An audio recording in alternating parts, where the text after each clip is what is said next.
Excellent. That's just a little snippet of our explainer video, and we've found that it's been well received, and it's an excellent explainer in regards to the Charter of Aged Care Rights, and we'll be playing little snippets of that throughout the day. Today is really looking at assisting consumers and providers to understand what the Charter of Aged Care Rights is and how to implement that. We're supporting providers to deepen their engagement and with consumers around the Charter, because it's really a conversation between providers and consumers where the consumer is at the centre of that care, driving that conversation. This is brought to you today by Seniors' Rights Services, proudly partnered with OPAN, the Older Persons Advocacy Network. I'm Marie Montgomery, I'm your host, and some of you might have watched some of the webinars in the past. To my right, I have fantastic panellists. I have Craig Gear, who's the CEO of OPAN, the Older Persons Advocacy Network. Maria Berry. Maria is an amazing consumer advocate and goes across Australia talking about advocacy, elder abuse, and she's recently been involved in the ABA banking financial elder abuse, so quite a wonderful wealth of information. Thanks for being with us today, Maria. And down the end is the lovely Pat Joyce. I have a great deal of respect for Pat. Pat's the Manager of Advocacy at Seniors' Rights Services here in New South Wales, and they cover New South Wales, obviously, Metro, and also, very importantly, they are the leaders in regional advocacy across Australia. So fantastic. Thanks for coming, Pat. Thanks for having us. Excellent. I'd like to acknowledge the traditional custodians of the Newcastle area, the Awabakal people, and I'd like to, upon whose lands and waters we are meeting today. I pay my respects to elders past, present and emerging, and to any elders who are watching us from other communities today. Okay, so I guess first and foremost, enough about me and my little chit-chat. Let's come across and see our panellists and talk about their background, and I guess most importantly, why they are so passionate about aged care and what they can bring with us today, or to us today. So Craig, do you want to start off? Don't talk about OPAN too much, because we do get into that shortly. Sure. But I'd love to hear about yourself. So I have worked in the health system for a few decades. Yes. And started off nursing, and from there went into managing health services in the prison system. And so that was where we'd have, I suppose, a lot of challenges getting access for people, and also, and quite surprisingly, a number of older people coming through that system as well, and making sure that people had equitable access to healthcare. So that's something I've been very passionate about in my career, about Aboriginal people and older people being able to get the access to the supports they need wherever they happen to be. So that has brought me into aged care, and now as the CEO of OPAN, and really trying to get the message out there that older people have rights. Absolutely. And they shouldn't have to check their rights at the door when they go into aged care. And thanks to some great staff that are out there that help people to continue to not only live but to thrive as they go into their older years. Yeah, and I've met some amazing staff going across Australia and providers as well that are embracing this, and it's just fantastic to see. Absolutely. Good. So Maria. Yeah. Hi everyone, so I'm Maria. My background was in nursing with a passion for working with older people. I then went on to become a health consumer representative. I've also been a carer and looking after two parents and trying to navigate the system and make sure that they're advocated for and their rights were abided by. So that's me. Thank you. And lastly, Pat. So hi everyone, so my name's Pat Joyce, and I also have a background in nursing.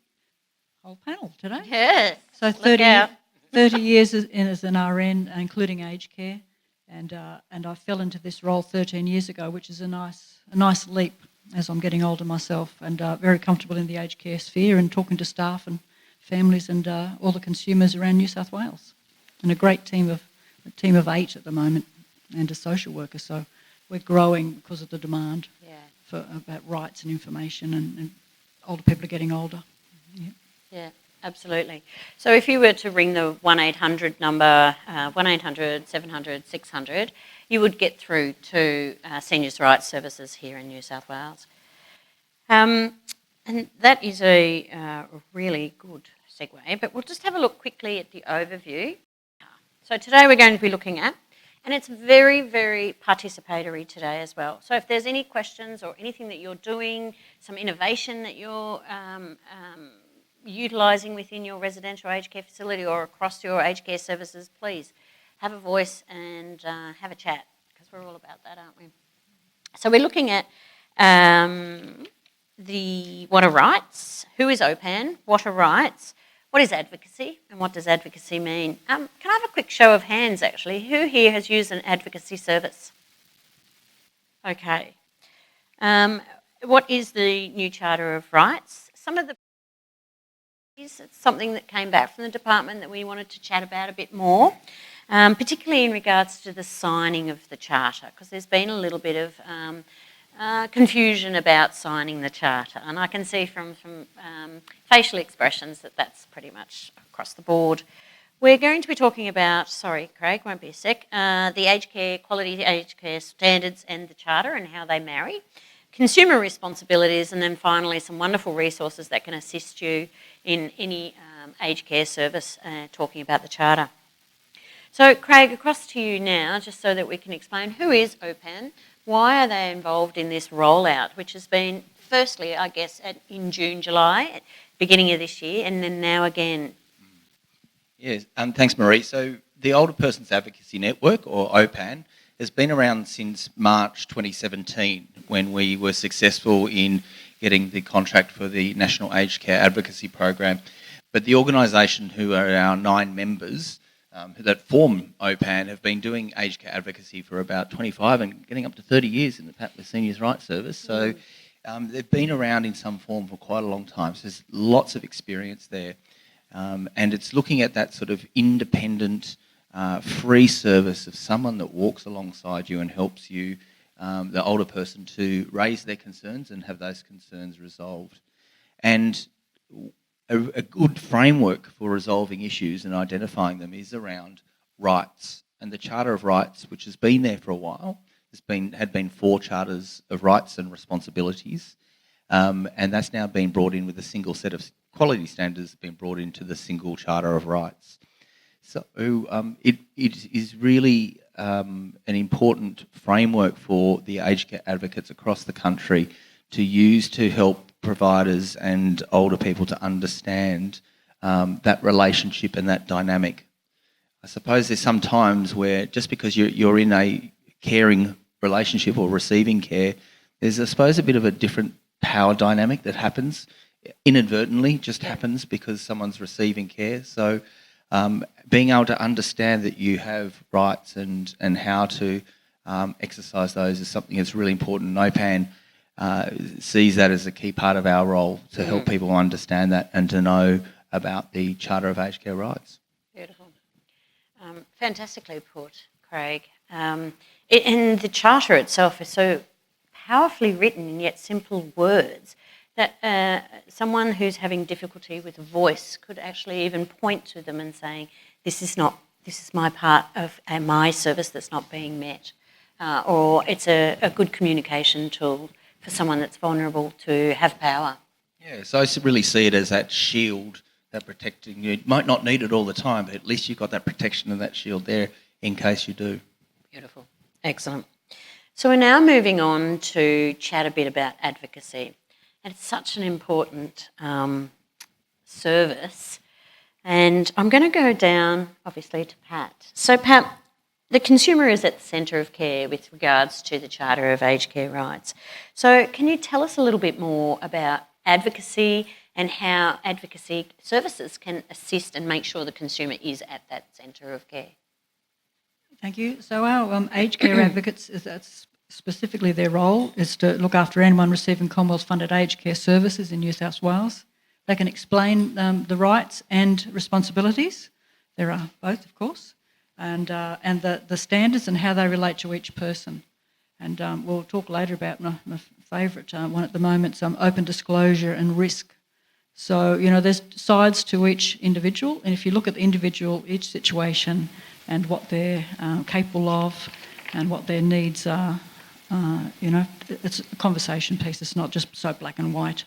There's lots of grey there, and that's where we come in. We can be very helpful to get clear about rights, responsibilities, standards, and we've got that distance. We're not in the middle of the aged care situation, so maybe as an outsider we can suggest things or at least give the older person a voice and some options, because that's very empowering for older people. They need to have some options so they feel empowered. And there's always a solution, even if it's a win-win or compromise.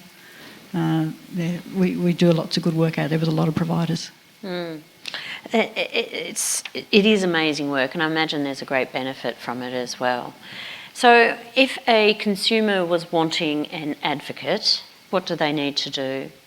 So they can contact us. We do a lot of our work by phone, but we do have regional people as well. So they can ring the number first and talk to an advocate, or we can come out and see them face to face, and we'll ask permission before we go any further and take their matter to the aged care provider, and usually that is where we get an instant response and answer. About 95% of the calls are just like that. They say, oh, I didn't know there was that issue, I'll go and talk to them now. So most issues are handled straight away with senior staff. We can have meetings face to face, and we're also a community legal centre. We like putting things in writing, and a letter or an email is instant these days. You can write a letter, attach it to an email and get it to the right person, and usually get a response that day.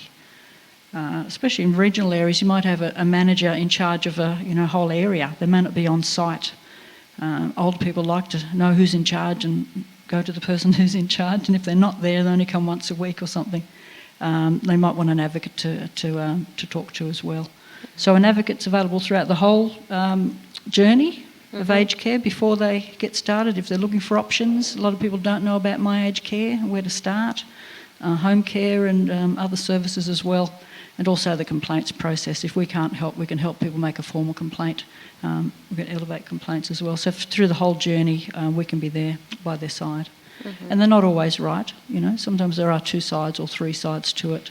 There's lots of other people we can refer to, including other community legal centres in the areas, and Relationships Australia, NCAT. There's all sorts of other areas we can talk to providers about. But often we get a call from a provider saying, you need to come and help this resident of ours, and that's not the way to do it. So you have to talk to that person, explain what an advocate is and what the role is, and then assist them to make that initial call, and then we can help. So if we turn up to a meeting that you've arranged, it looks like we're on your side. So we need to be independent, which we are, independent and free, confidential. So that's the way you can do it. Just explain to the older person or their family, and we can take it from there. Yeah, good. Because that was my next questions is, is it a service that the provider or the family can call and say, my mum needs this, I need you to get this sorted. It has to be with the consumer consent, doesn't it? Or the representative, could be the guardian or power of attorney or their carer. Could be anyone who has authority. Even if there's 4 or 5 children trying to help mum or dad, we can talk to all those people as advocates. We can talk to more than one person. Beautiful. Right.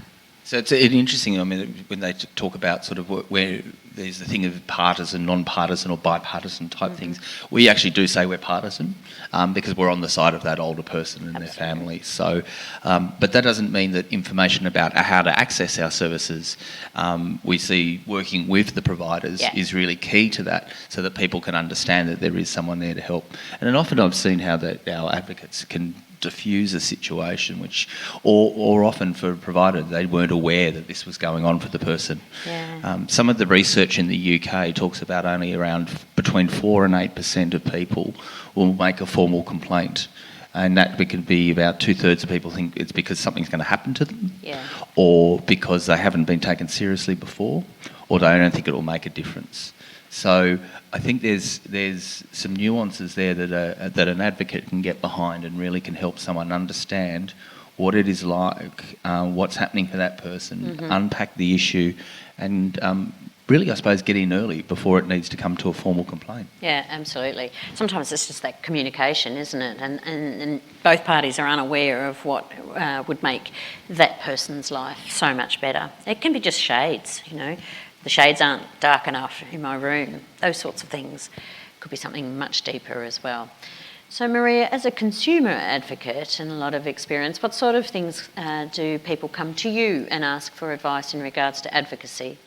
Sure. I think one of the biggest questions is where to go to get the information. Not always being aware that the advocacy support is out there, you know, not hearing about it. And also questioning about what are their rights, you know. Sometimes there's a fear to speak up, there's a fear to ask, there's a fear to, you know, they're concerned that by complaining they're making a fuss and that kind of thing. Don't want to bother anyone. Don't want to bother anyone. We've still got a silent, proud generation here. So I always support and encourage and try and direct consumers to ring the hotlines and just ask those questions. And from these webinar series, I've been approached by quite a few people and redirecting them to the advocacy agencies and to senior rights services, and people have come back and said, wow, I didn't realise, and that has really helped me a great deal. So, yeah. Thank you. Now, whilst we talk about the hotline as well, for the web audience out there, hello and welcome. There is a Q&A button and function, so please, I've got my phone with me. Please bring in some Q&A questions as well, because we'd love your voice. So let's look at what are rights. Yeah, I think it's interesting. We're not really strong in Australia on rights. No. I think there's the Bill of Rights in the US and things like that. So people are in other areas, in other countries, are quite used to it. I think New Zealand's got a Bill of Rights as well. And I mean, the simplest way to put it is it's probably something about what you can expect as a citizen. So what can you expect from the country, from your government, as a citizen of this country is what a right really is. And I was recently at the Jewish Museum, and up on the back wall they had a history of human rights and the United Nations and those sorts of things. And some children had come in and put up post-it notes about what it meant to me. And things they had was, it's about you treating me correctly. It's about respecting me. It's about allowing me to live the life I want to live.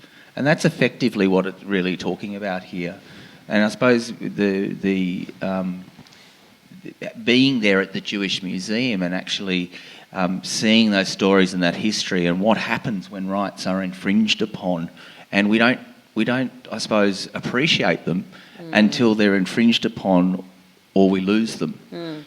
And so the Charter of Aged Care Rights is really about that expectation that older people can have because they have been taxpayers and they're receiving Commonwealth aged care, and that's absolutely their role as a citizen of what they can expect from the system.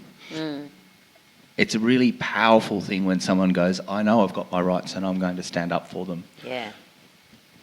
And takes courage, doesn't it? It does. It takes courage and it takes knowledge. So Yes. some people don't think they've got any rights, but this is what this charter does. It says you have got those there. And the really great thing for providers, and it's one of the reasons when we get to talking about signing why it's there, is because it actually says, hey, as a provider of services to you, this is what you can expect from me, and I'm going to treat you with respect and dignity. You've got to treat me too as well, because I've got rights. You have rights as a provider, but a wonderful tool to show how that relationship's going to be. Absolutely. So we met a gentleman, I think it was in Perth, where he said, you know, I thought I had rights. You know, they just automatically came with me. So that was quite cute that he said, well, we don't need this charter. I've got rights anyway. So he's aware of them. But also recently with Lisa on the webinar this week from Woodhaven. Hello, Lisa. She was amazing. She was a provider and she suggested that the residents are her boss.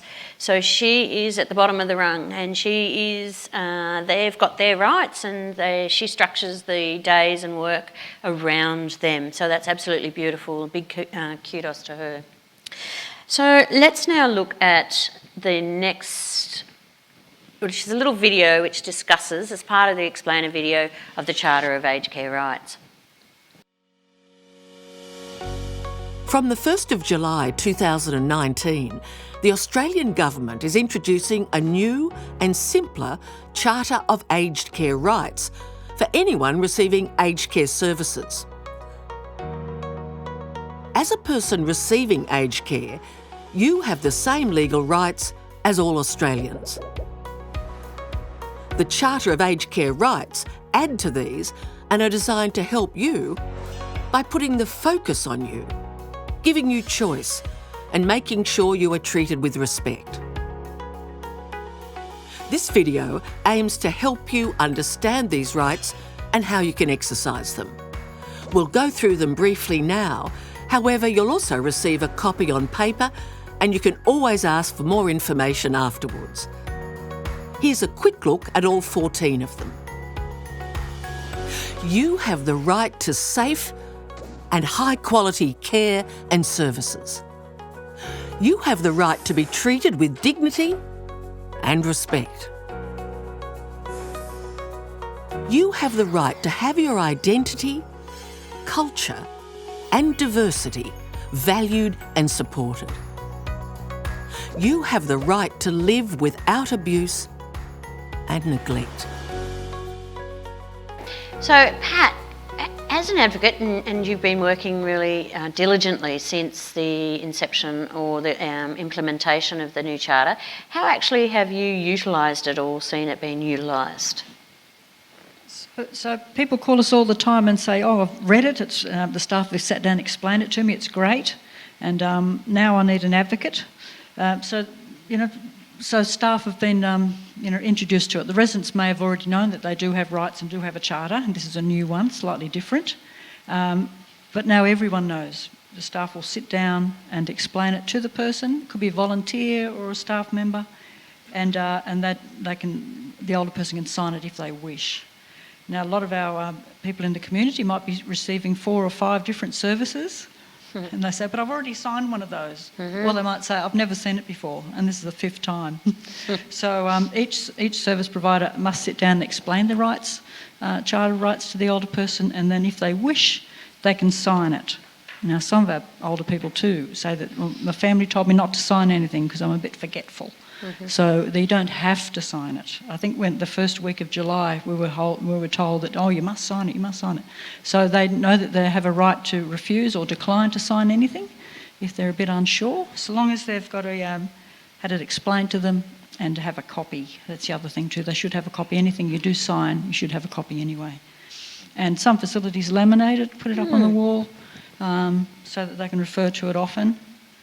So when we do our education, we give every recipient or consumer a copy of their charter and also have the little booklet and also one of our brochures. So like you say, it's like an insurance policy. If you, it's your union rep. So if you look in the top drawer and dig that out, if you need to call anyone and ask any questions about your rights and what's fair and what's not and what's reasonable. Lovely. And there's countless times where we're told that communication or food, all those little niggly issues, and when it's clear that they have a right to safe and high quality care. I like the new high quality focus in these charter. Lovely. And it's been to be listened to. So even if they might have a request that's not good for them, it's not in their best health interest, someone to just listen to them and explore why they feel that way or why they're wanting to make a certain decision. And then they may not even fulfil that wish, they just want to voice it, that I want to do this, I want to do that. Yeah. Yes. It's so important that we listen to that too. That's right, because in the aged care scheme everyone's busy and rushing around. Yeah. So if someone independent can listen to them and also give them a voice, that's good. Yeah. I'll put it out to the audience. Has anyone here had a conversation about the rights with a resident or anything that you'd like to share, or do you sit down and have a chat? Or I know some places have the right of the week, or they have residents' meetings, so they discuss the rights. Anyone else want to share? No? Hi, Thank you. I work in home care and community, and Yeah. we actually have the rights in part of our agreement. So that's everyone who comes on as a client with us. They just so it's always we make sure that we do it. It's included in that, and we go through and explain them and ask them if they're happy to sign them to acknowledge that they have been explained about the rights. Cool. So the first time you sort of meet and do the care agreement, you do it all together. Yeah, beautiful. And their reaction is often really positive? Yeah, with our existing clients. Sorry. With our existing clients, when we went out to see them, we found that most of them sort of said, oh, well, I know I have rights. We do all these things. And we use that as an opportunity to say, are we doing this? Perfect. Is this how you feel we're already operating? And a lot of the feedback was that we are doing that. So Yeah. anyone who didn't know now knows that they can, make a complaint or, what their rights are. And I think that's what we're finding is that the providers are finding this a great communication tool as well, and workforce, It opens up this whole wonderful conversation about rights and about our service and how we're going and what we can do better, okay? And always striving to do better, sorry. Yeah, and I think a lot of providers were a bit concerned when it was coming up to 1 July. There was so much happening. Yeah. New standards, 1 July, new indicators, everything was happening in 1 July. At least this gives a little bit of time now. We're saying to people, you don't have to do it all at once. You can put the explainer video onto your phone and you can have someone when you're going out doing the care agreement or the next review or while you're making someone a cup of tea, while you're helping doing the vacuuming. So it could be anyone, it could be the cleaner who's taking this out there, shows it to the person, ask them if they've got any questions. We've also got a 1-800 number that's specifically for more information about the Charter. So that will be on our website as well. And I think it's important that people know they can keep coming back and revisiting this and asking more questions about it. But it's about that equal relationship. It's really about person-centred care. Yes, what that person wants and requires. Beautiful. So we've got the Charter of Aged Care Quality Standards and the Charter up at the moment, and it's really important that we see that they align and they are quite hand in glove, and across Australia aged care services are fundamental framework for both of them. Who would like to chat a bit more about the alignment of the Charter? I'll go quickly first, then possibly go to Pat and Maria. But I think for me, is like Pat was saying about that first right. So the right to high quality services and care. And then when you look at sort of things like medication management and the standards that are around care planning and those sorts of things, that's, I suppose, the provider focus is the standards why this is the consumer saying, yeah, I agree. That's what I expect as well. So the standards and the Charter are working kind of hand in glove that way. Beautiful. Yes, probably 6 months ago we had a couple of callers who said they haven't got a care plan. So hopefully from now on, everyone will have a care plan. I don't know how they help people without one. So things that it's very clear, and they do mass and cross-reference very well. It's all about the individual right in the middle, which I like, when you demonstrate to care recipients and consumers, education sessions, explain. Well, I always ask, who's in the middle? I said, that's us. So they're getting it, they do know. It's all about their dignity and diversity. Within diversity, they're an individual. And all those supports are around there, including governance, which is a good one, holding it all together, communication, and supports of daily living. So it all matches into their charter rights really well. And communication even about those risks and information about choices. So rights is about choices. Yeah. Beautiful. Maria? And I guess one of the common comments I get off some of my older communities, why do we need this, Maria? Why is this and why is that? But this is in a simpler form. It's very easy and it does all draw in together. But it's a framework, and with anything you do, you have to have that framework. So this is a great start and a great framework. It makes it simple for everybody.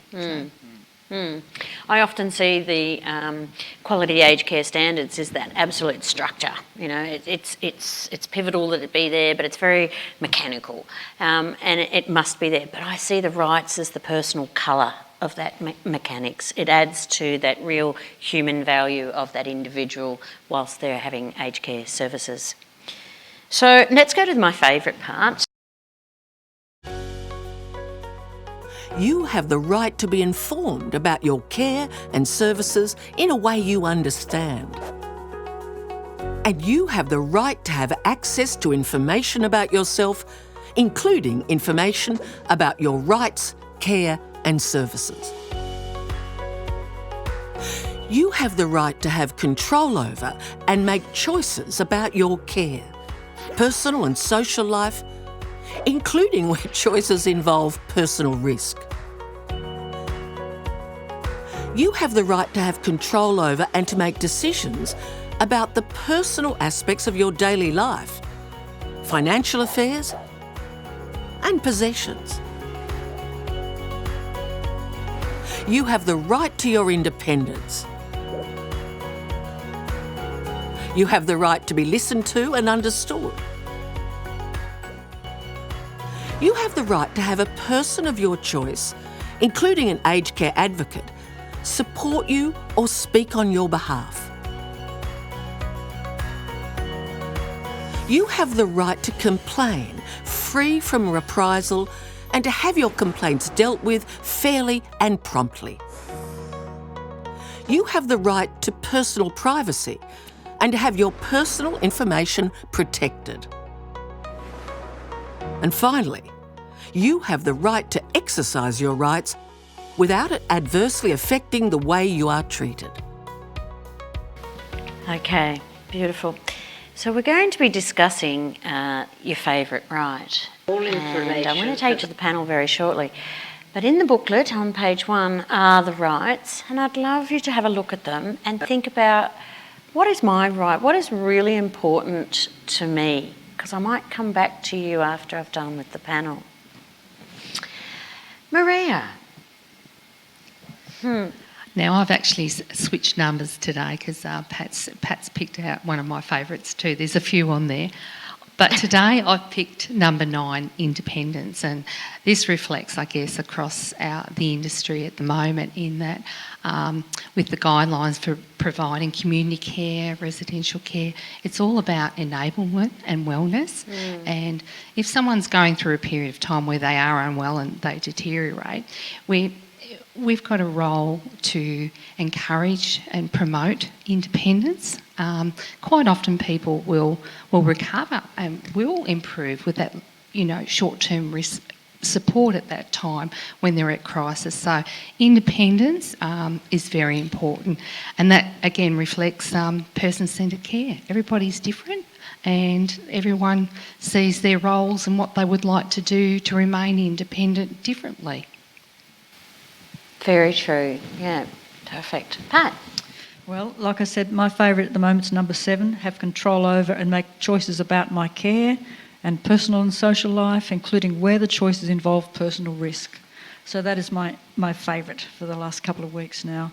And we have received a lot of requests for sessions for staff about that, where's the dignity of risk and duty of care, and how far should we go? Now the guidelines in the section of the standards are very clear, and they do account for even high risks, high level risks.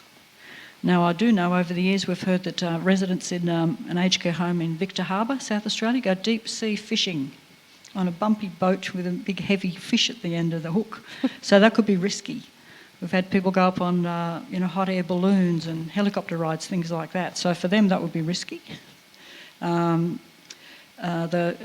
Quality Agency years ago gave an example of a man who insisted on having jam sandwiches 3 times a day. So where's the risk? Do you make him eat his meat and 3 veg? So all those are risks, and dancing. Mingling with 4-year-olds. So all those are very risky, and you need to, of course, look at it for your cohort and your consumers. But in the end, it's up to them, and older people won't take too many risks. They'll usually look after themselves and stay on their feet. A lot of them go dancing. Oh, it's risky out there. It's very risky. But you have to sit down with each individual and make sure that they're aware of their risks and then document if you need to. We've had people over the years who have a swallowing deficit and they don't want the modified diet. They want to eat their steak and chips and eggs. Yep. But it may not be at your facility where they do that. They may go down to the club and have a meal, and take their chances down there.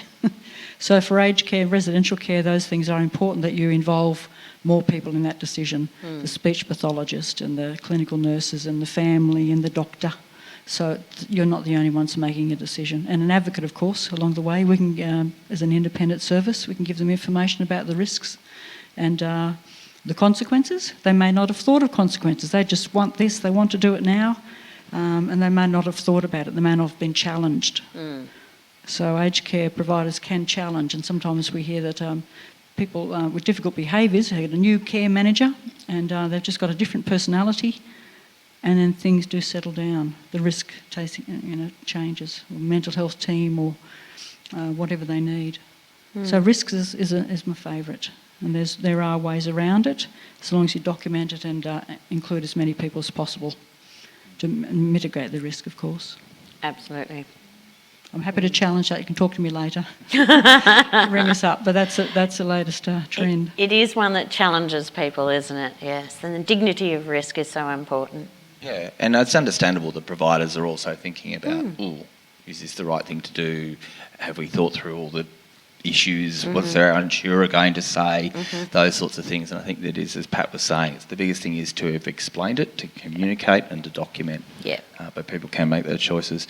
So my one is, I got two. So, so of course the one with about the access to an aged care advocate or having a choice of who you want to have someone speak to. But number 3 is also for me around to have your diversity and your culture respected. Yeah. And that we don't check ourselves at the door when we come to aged care. We all bring ourselves to work. We also, the residents or the people receiving home care are also those unique people who've lived their lives and have all this life experience, or from diverse backgrounds or diversity groups like LGBTI or Aboriginal families, and that needs to be built into a respect as they come into aged care as well. Absolutely, absolutely. I was talking to someone recently about HIV and AIDS, and those that were affected in the early 80s or coming into aged care early were again meeting this block of having to go quietly into aged care and not disclose. And I think that's just so cruel. It's a double whammy, isn't it? Excellent. Okay, so over to you guys. Who has a favourite right? Anyone? Please share. No? I love it. The heads go down. Don't look at me.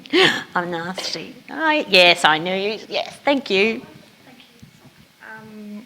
I think listen and to be listened to and understood really ties in the whole lot of those rights. Yeah. Because in each step, you want to be listened to and understood, especially around your dignity, respect, your identity, culture, all of those things.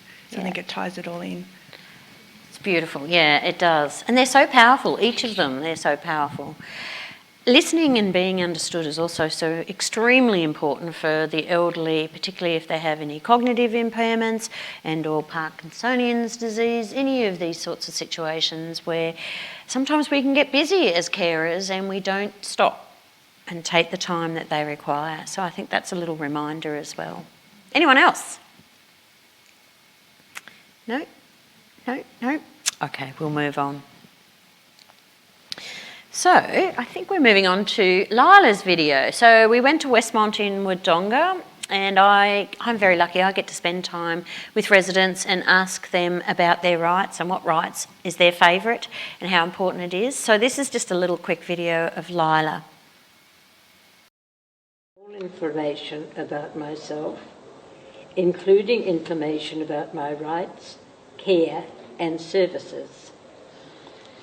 I have the right to control over and make choices about my care and personal and social life, including where the choices involve personal risk. I have the right to control over and make decisions about the personal aspects of my daily life, financial affairs and possessions. I have the right to my independence, like that. I have to be listened to and understood. I have the right to have a person of my choice, including an aged care advocate, support me or speak on my behalf. I have the right to complain free from reprisal and have my complaints dealt with fairly and promptly. I have the right to personal privacy and to have my personal information protected. I have the right to exercise my rights without adversely affecting the way I am treated. Lovely. Gives it a lot more power when an older person reads them out and actually acknowledges and resonates with them. You know, I like that. She was a character. She was very proud she got to do that. So we're looking now further at provider responsibilities associated with the Charter. And this is something that we sort of felt, we've been around in June, July, and we felt that needed to be covered a little bit more in this time going across Australia. So providers have a responsibility to support consumers to understand the Charter. Craig, do you want to sort of, I guess, highlight some of the points where they are, I guess, it's pivotal that the provider provides this service? Yeah, so this was an interesting thing, the whole Charter and coming down from 4 Charters of Rights and Responsibilities to 1. It kind of came about because all the new standards were coming in. But with everything that's going on with aged care at this stage in life and the Royal Commission, I know the previous minister saw that this was a really empowering way for providers and aged care recipients or consumers of community care could work together. And so that putting the onus on the provider to actually have taken the time, explain this to the person, ask them if they've got any questions, letting them know that they can ring up our 1-800 number to get more information on it. All those sorts of things was seen as a really important aspect to, as I said before, rebalance that dynamic and that relationship. Some of the, I suppose, the nitty-gritty in the nuts and bolts of this, it doesn't have to be done in one sitting. It doesn't have to be done by the care manager or the CEO. It can be done by anyone who's got an understanding of these rights. And what a great way to empower our frontline staff for that, to allow this to happen. Yes, you need to give people a copy, and you also need to give them the opportunity to sign it and say you're not signing up to a contract. It's just showing that you're acknowledging that we've given you a copy of this. Keeping it a record in the chart is really good. Documenting if the person says, I don't want to sign this for some reason, putting that on paper as well. But allowing that person to actually ask and explore that with them, with you. The other thing is the department has said that some people have been posting them in to the Quality and Safety Commission as evidence, which is great. The people are wanting to show evidence that they're doing a good job, but it just needs to be. So the Quality and Safety Commission will have a look to see whether people have documented or got copies of it or got a process in place for this. But they don't have to go other than on the client's record that it's been done. And yeah, I think as Pat was saying before, the issue of home care providers having to send them out, or CHSP providers having to do multiple copies, or each of the providers having to send it out. It is the individual each provider's responsibility to do it, but possibly say, hey guys, hey client, you might have already received this. If not, here's another, and it might be just another copy. Just shows that we're all going to look out for your rights, and we're all here to support you. Absolutely. And I think that's very important that we reiterate that CHSP, multiple providers, you could have your lawns mowed, you could have your vacuuming done and your gutters, and all 3 of them are different providers. All of them need to have that signed and a copy given to the client. And I'd be also interested if people in the room or people online have got questions for us about how to get this done, how to do this in the right way. Yeah. So any questions that you might have. Yeah, please ask and or text in. We're ready and waiting to answer those wonderful questions. Did you have something to add there, Maria? Yes. Yeah, just thinking back to my previous role when I was trying to collate all the Charter of Aged Care Rights when it first came out, and the panic it was in our office, and I was coordinating Commonwealth home support programs, and I guess I had lots of calls from the clients, and oh Maria, what's this other piece of paper? But it was a matter of just having repeated phone calls, building that relationship and getting that trust, and taking the time just to listen to the person and what they wanted, and it also explaining to them that it was about their rights, and that it married up with doing their care plans, getting all their care plans up to date.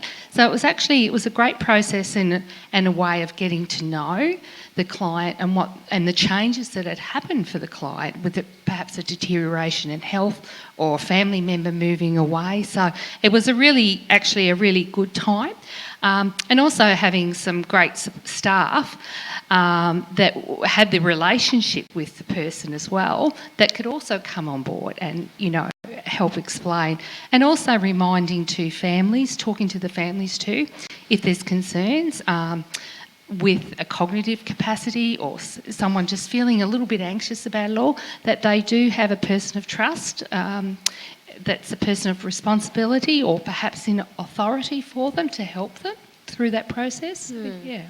But if anyone's got any other ideas or things that you've done within your organisations, please share. It's great to hear those little tips. And that's what it's about, sharing this information so that we all help each other. Pat's got something to say. So as you said, Maria, so it's for new clients who've already been through My Aged Care, had assessments, so it's one more conversation they're going to sit down and have with you, and it's a great opportunity to get to know each other and build that trust. And for someone in an aged care home that might have been there for 10 or 15 years, maybe they haven't had a good conversation and sit down and chat for years. So that's another opportunity for the family and the older person to sit down and you might learn things about each other that, really, did you do that? Really, did you build that big building?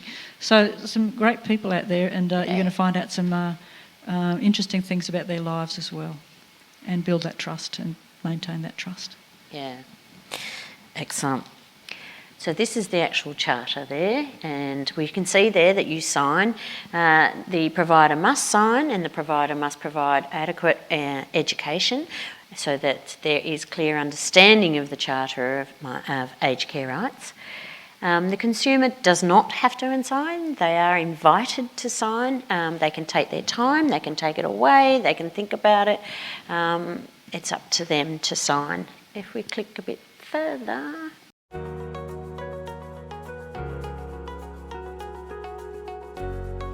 Your provider will have already signed the Charter, showing that they understand your rights. If you're comfortable doing so, we recommend you sign the Charter too. By signing, you're showing to your provider that you also understand and recognise your rights.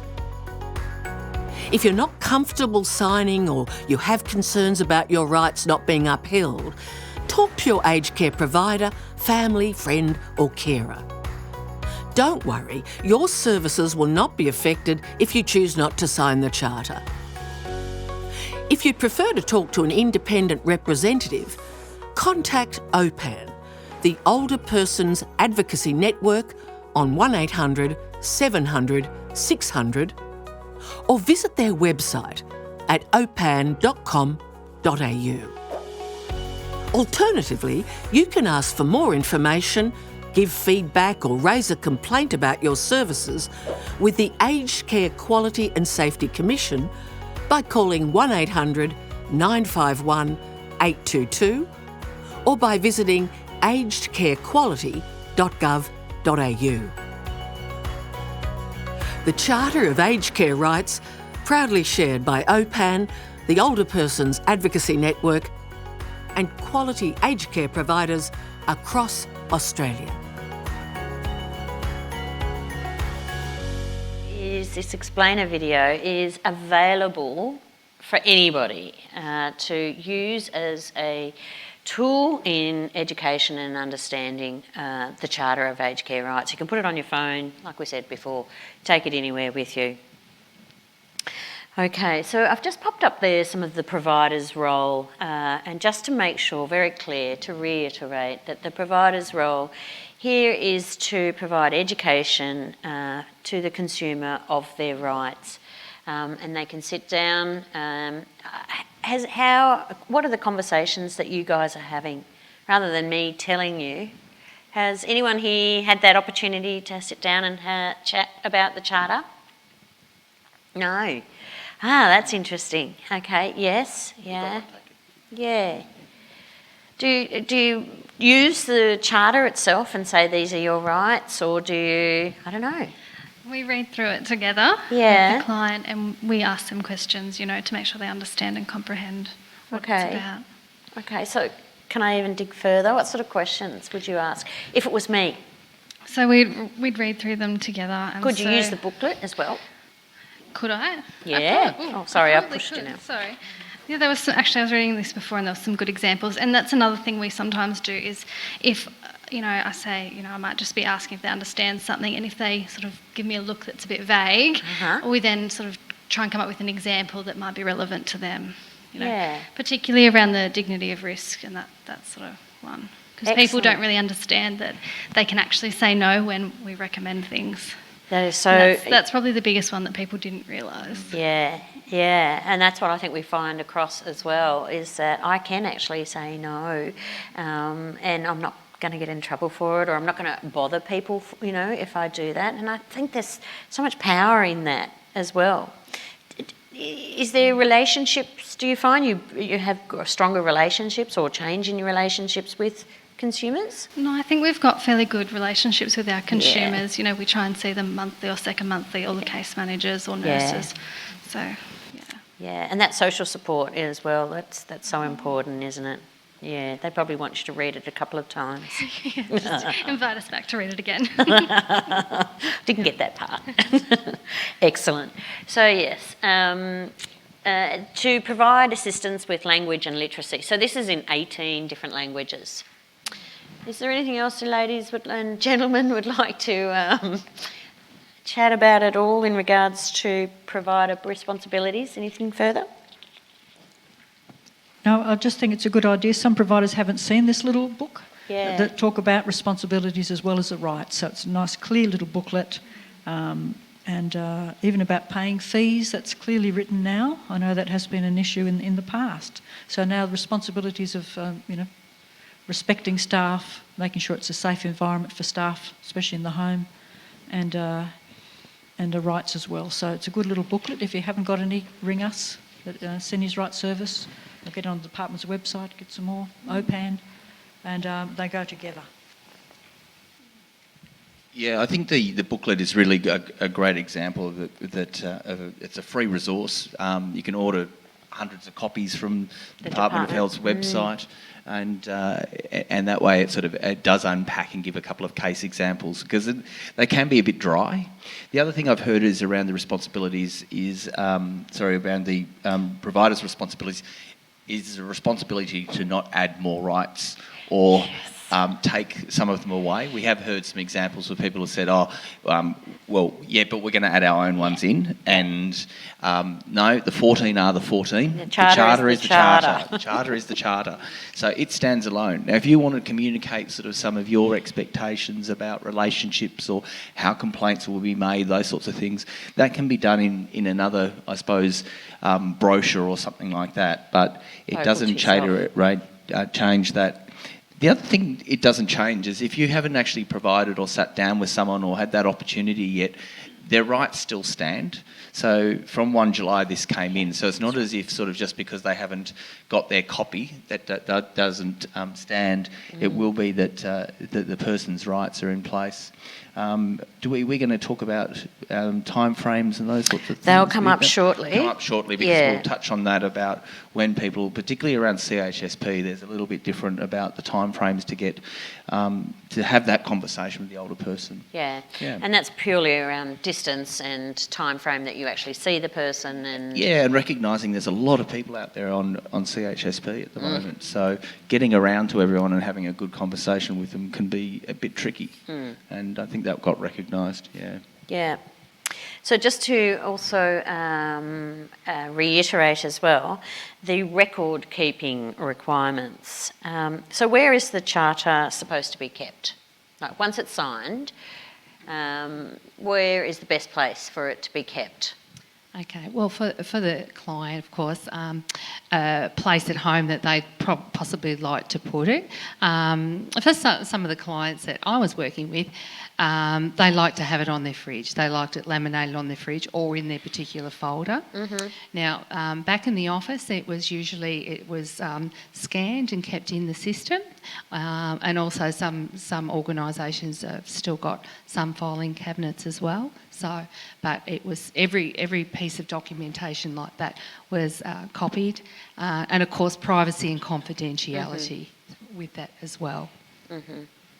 I know my mum, poor fellow who put in some rails at our place just after July 1st, and Mum was very aware of her Charter of Aged Care rights and he wasn't. So he got the education. And she's put it up proudly, near the fridge, so it's quite funny. Okay, so let's move on to time frames. So we've got some time frames here. So obviously, existing consumers 1st July automatically roll over and need to be on to the new Charter of Aged Care rights. New clients coming in will be sitting down when you have your aged care agreements and your chat. They will be signing the aged care, or invited to sign the Charter of Aged Care rights. Home care is the 31st of December 2019. It gives you a little bit more time. There's a little bit more. You probably have a lot of people on your books. You don't see them as often as you would in a residential aged care facility. Would that be correct?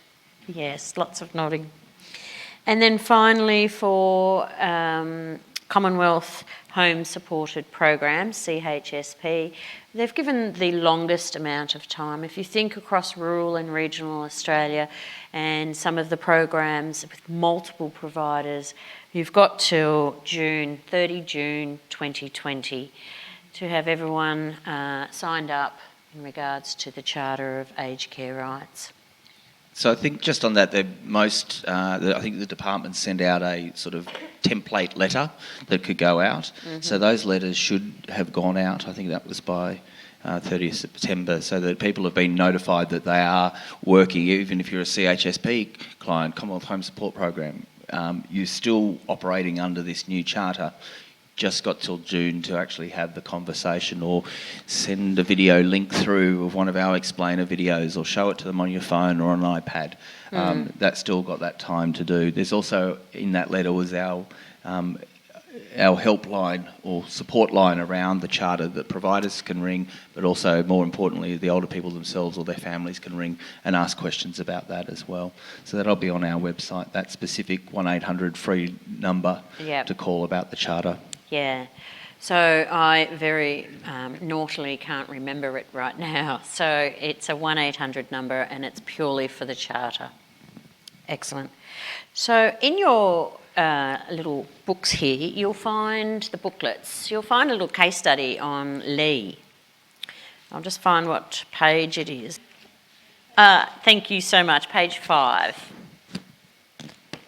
So this case study, if I can read it out, Lee is receiving aged care services through the CHSP.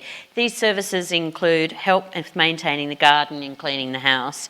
The aged care provider, Home Care Deluxe, engages other organisations. Kim's Mowing to look after Lee's garden, and I'm sure a few others. All staff from Kim's Mowing must respect these rights. So we've had some interesting conversations. They could be truck drivers, they could be mowers, gardeners, yeah, do you know what I mean? All of these people need to understand what the new Charter of Aged Care Rights means. So it covers a huge amount of people, doesn't it? So it's our role to try and assist everybody to understand what the new Charter of Aged Care Rights is about in any way that we can start, chatting. I'm sure, Pat, across advocacy, you would note as well that there are many people in different sort of areas that require assistance with this. Yes, and we talked to a lot of people from HSP Yeah. about that, having a subcontractor. Yeah. So we just reassured them to go back to the service provider, and they have responsibility for all the staff working in the subcontract area. So yes, everyone needs to respect those rights, everyone. And they have to feel safe at all times. I like that. That's expressed very well in there as well. Yeah. Safety absolutely. as well as quality of care and services. Fantastic. Thanks. Maria, no? Absolutely, Pat. It's feeling safe and feeling respected, and it's in their own homes as well. And I think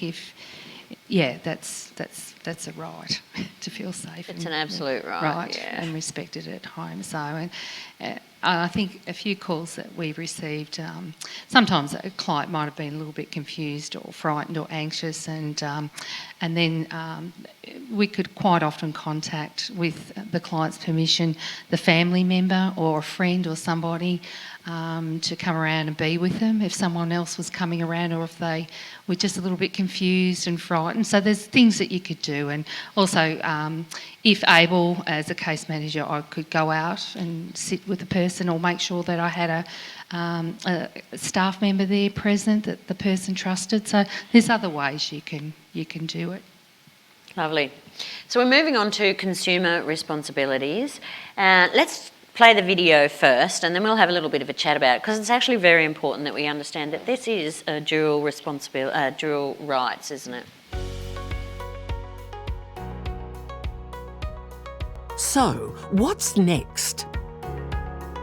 While you have these rights, you must respect the rights of others in the aged care community too. Everyone should feel safe and respected. And you may need to consider any existing care agreements previously made with your provider. Shortly, your provider will give you a copy of the Charter of Aged Care Rights. All Australian government-funded aged care providers have an obligation to explain these rights to you in a way that you understand. We recommend sharing the Charter with your family, friends, or anyone helping you with your care. This can be a great opportunity for you to discuss what's important to you. Discussing your rights and needs better enables those around you to help deliver the best care possible. Okay, excellent. So again, that was the last snippet of the video, and again, it's available for download, and we have found that it's helping a lot of people have that conversation around the Charter of Aged Care Rights. I have two questions from the web audience, so thank you. One's from Helen. Can you please tell me the name of the booklet and where to get it? So Helen, the booklet is called the Charter of Aged Care Rights. It's on the Department of Health website under, if you just type in Charter of Aged Care Rights, it will come up with one of the resources there. It's free to download, and if you contact them, there's also a little area there where you can contact them and you can order them and they will deliver them to your facility. Multiple languages as well. 18 languages. So thanks for that, Helen. And there's also one from Kate. Right number 7. Oh, good on you, Kate. Right number 7 is my favourite. I don't want people denying me chocolate in my advanced years just because I may choke on it. Go, Kate. Love it. This is the input that I love. All right, fantastic. Kate, now you've really blown my mind. I don't know where I'm going. Okay. We were going responsibilities. Oh, consumer responsibilities. Consumer responsibilities, because I've got this open in my Okay. back. So the good thing is about the responsibilities is they do still exist. There was concern that there are no responsibilities at all. They've been moved. Again, it was a purposeful approach to try and put the rights and put the older person at the centre. Most people, if it's about fees and bills, they've been paying their bills for most of their life. So I think most times when you remind someone that they might not have paid their bill, like Marie's telephone bill coming up here, but Telstra starts ringing, it might be just need to be a bit of a reminder, so it could be a communication issue. But yes, under contract law, people still have to pay their bills and pay their home care fees and their co-contributions. Page 10 and 11 of this booklet start talking about sort of the consumer responsibilities. That I have rights as a person, Maria has rights, and I need to respect Maria's rights as much as she respects mine. And it says in things like this, you should be mindful of the effect of your behaviour on others and always keeping their rights in mind as well. And I think it's a more subtle way and a softer way possibly than what we had before. But that's the balance that we need. And 9 times out of 10, it will be about communication and about clarifying what your expectations are. But staff do have the right to work in a safe environment. And if that's not happening, sit down with the person or with their family and ask them what's going on for them. What are we not doing as well as we could here? Why are you upset and angry? That's usually because there's something about the communication breakdown. Absolutely.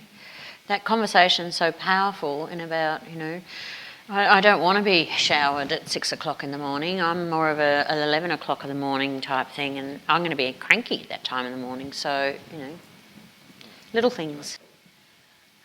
So, my responsibilities. Respect, treat others with respect. So it's a partnership. It's bringing, as Craig said, that softer approach and that relationship. Safe environment. Respect the rights of staff to work in a safe environment. Now, this is very important. One of the, I think, high-risk stories that I had a gentleman that smoked heavily. He continued to smoke with a staff member coming in.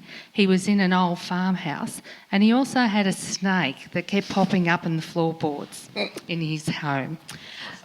No, that's definitely not a safe environment. But it was a process, but we did work through that together. And it was through some support from the community as well and some support from the family that we got a few repairs done. And we gave him a few phone calls and said, well, could you please, stop smoking from this time? And we promise that once a staff member goes, that's okay. And it was just a few conversations, but we got through that. So a snake and smoking, and we did it. Information, assist your provider by giving relevant information. That speaks its own words because in the services that we provide, we need that relevant information. So building that trust to gain that information, and with permission of the client, certainly, call in the family or the friend, the trusted person that they have. Fees. Pay agreed fees on time. Now, in some cases, there have been clients that are legitimately struggling, and I think, again, it's the communication. Contact your provider and talk about it and negotiate a plan together. Fantastic. Very good. Thanks, Maria. Pat? So I just want to talk about respect a bit. I went to one aged care facility for a residents' and family meeting, and the new manager, very enthusiastic, said, here's my mobile number, call me 24 hours a day. So I'd say, no, don't do that. You can put some boundaries on your availability as well, because it's not safe getting phone calls about little things at 1 o'clock in the morning. So, as advocates, we can see both sides, and we'll help you put some boundaries around if you need. But definitely someone that needs to be contactable in an aged care facility 24 hours a day. But when you're having home care or even residential care, you shouldn't be calling the manager at midnight or knocking on their door 8 times a day. So we could help in that regard, making communication easier so everyone gets a fair say and also everyone gets some respect. Lovely. Thanks for that, guys. So just some of the resources. So the most important thing is yourself, and it's time. It's very, very precious time. It's difficult. But sit down and have a conversation about the Charter of Aged Care Rights. And as Pat suggested earlier, you may learn something about this person that you have been caring for or haven't had a professional relationship with for some time, and learn something totally new. It's a kaleidoscope of life that they've brought with them, and it's amazing. We should be embracing it, not trying to hide it or lose it. Secondly, have a look at our explainer video. It's really easy to understand. It's non-gender, it's non-race. It's, as we've tried to be, as clear as possible, that this is for everybody that's coming in and going to be utilising aged care services. So next would be, we've got webinars on the website that are there for staff education, for consumer education. We also have some more coming up on the 4th of November. It's November already. It's coming up, and they are going to be a panel similar, so you can register and come on and again have another discussion and different perspectives each time with a different panel, and audience as well with their frequently asked questions. It gives it a great dynamic. Providers will be and are invited across all community events to have a say in and provide a holistic view.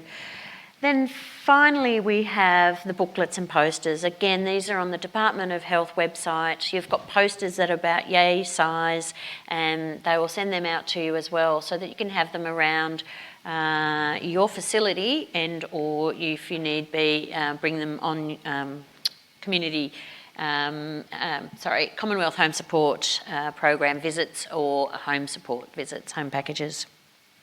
Yeah, and having them up in your office as well. If people come in and see you at a centre or of a day centre, day program or anything, having them up there. The other one is our community events that are coming up. So we're doing another series of these. You'll see today is here at Newcastle. We've got Port Macquarie. You guys are heading up to Port Macquarie tomorrow. You know anyone? Tell them. Tell them about that. And then we're going around the country. Just the next one's down there. Going down lower, so going right across the country, ending up in Tasmania and Launceston at the end of or mid-December. Looking forward to that, Jim. Yep. Okay, so that's where we're Pretty going. much. The other thing we're doing is we've got an Elder Help app that is available on your iPhone and on your Samsung/Android. So you go to the App Store, whichever one you use, and you can download OPAN's Elder Help. That will bring you to the Charter of Rights. It'll also give you the direct number through to us, and we'll also have access to the if you've got aged care issues there and need more information. There's also some information there around preventing elder abuse as well, which is something else that OPAN does as well. So easy way to have all that information there. And if you're going out as a home care provider, it might be something you can have on your phone. It is an easy way to access our services and gets you through to the state and territory service. So we are available. There are lots of resources on our website. Your national number 1-800 700 600 will get your state representative, and as I said, their Seniors' Rights Service. They do an amazing service across New South Wales. They're readily available and extremely competent staff that can't speak highly of them. So that's us for the day. Are there any questions that you would like to grill us with? Or any feedback? Yeah, Sarah, that'd be great. Hi, I just, with the rights, number 12, complain free from reprisal, I just wish, I think complain is a word. I wish that it could be changed to feedback, because complaint automatically everyone goes, negative. Oh my God, what have we done wrong? Yeah, and it puts you on the back foot straight away. So I think, and I'm a nurse first and foremost, and I've gone into management. So, confrontation, dealing with these things has been something that I've had to learn. And my sort of mentor told me to look at it as a positive experience, and and at first I was like, how can you look at dealing with a complaint as a positive experience? But just that practice and really thanking them for that feedback, because they're all scared. So I just wish that could be changed to feedback, and whatever. It is almost like you talk about the eyes of the window to the soul. A complaint or feedback is the eyes into your organisation. Exactly. And so it gives you this great opportunity to say, how can we do things better? Because that's what we're here to do, is to support you. So someone being proud enough and strong enough to give you some feedback is such a gold nugget of how to improve. I always thank them and say, thank you so much for letting us know, because we can't do anything about it. And it's like any relationship. You communicate, there's a problem, and it makes it better and your relationship's stronger. So, I think we need to look at that as a positive thing, not negative, which we always often do. And I think it's changing that language and changing that, if someone complains it's a really bad thing, it's not. It is an opportunity to improve. That takes some time, doesn't it? And I think your own organisation can say suggestions and concerns, because we mostly as advocacy service deal with concerns. We get about 3,500 a year. They're concerns. There's probably a handful of real serious complaints. So it's concerns that we help raise them, and then you can address them straight away. Mostly 98% of all of them are addressed straight away, and just a few few thousand go to the complaints. Aged Care Safety and Quality Commission, but we can deal with your concerns and help you sort them out at that level, and also put your suggestion box at eye level. I was at a facility the other week. Everyone was in their wheelchairs. Complaint box is up here. They're saying, where is it? Where is it? And it was even high for me standing. So just think about from your residents or people's point of view where it is, what colour it is, and when we come around the state giving our education, especially at aged care facilities, we'll ask them, where's your suggestion box? What colour is it? Oh, I don't know. So it's a little activity we get them to engage and at least know where it is. If, we don't need it here, dear, we're all looked after really well. So that's usually the comment we get. Which is great. But there needs to be a system. Concerns, raise concerns, feedback. And we should all be used to that. We should all organisations should get feedback and have a process, and you'll definitely be asked about that for the assessors as well. So make sure you just keep your folders up to date and have something to look at. If you've got nothing in that folder, I'll be very surprised. People say, we never get any complaints. You should get some concerns and feedback at least. Fantastic. And what you've done with how to address it, that's the main thing. We've addressed it by this, doing this. Lovely. Thank you. Anyone else? Questions, queries, feedback, complaint? Nothing? All right. One from there's from online. Okay, I just had these arms just flailing at me. Thanks. Oh, it's from Kate again. Gosh, Kate, fantastic. How do we define the fine line between rights and care? For example, someone is a high choke risk but still wants to eat toast. So that comes back to having the conversation, doesn't it? Yes, go for it. This is a great question for me, because I had a father that was deemed not able to, had to be on a soft food diet. He had a stint in his throat. In actual fact, his stint was fine. He could chew and he could eat normally, but he was deemed high risk. So what I would do was, at my own risk and at his own right to choose, and we would go home and eat toast, and we'd eat fish and chips, or we'd go somewhere and do it. So he was still able to do that, but at the facility it was just the risk factor and the fear, but we found ways around it. So lovely. And I think it's about informed consent. Yeah. Informed consent that they've actually explained that this may mean that you might choke. It may mean that you have a shorter life. Then that's documented and the organisation's covered. There also might be other modifications. It might be the type of toast. So there's all sorts of things you can do to adjust. Yeah, absolutely. More butter, I say. Yes. Excellent. Thanks for that, Kate. I really appreciate that. And no more questions? No? Nothing from the floor. I really thank you for being here. It's so important that you're here to, I guess, spread the message and have the conversation and talk about rights. And look, you often go home and you reflect upon your own human rights and what's important to yourself and how you would age. And I say that, start thinking about your ageing and how you see yourself ageing and what's important to you in your ageing to age positively. And I think that gives us a bit of more of a window into what we're talking about.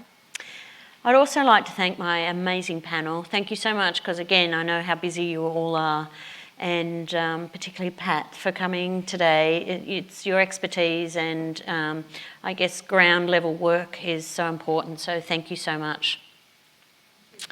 Maria and Craig, again, thanks, and thank you everybody.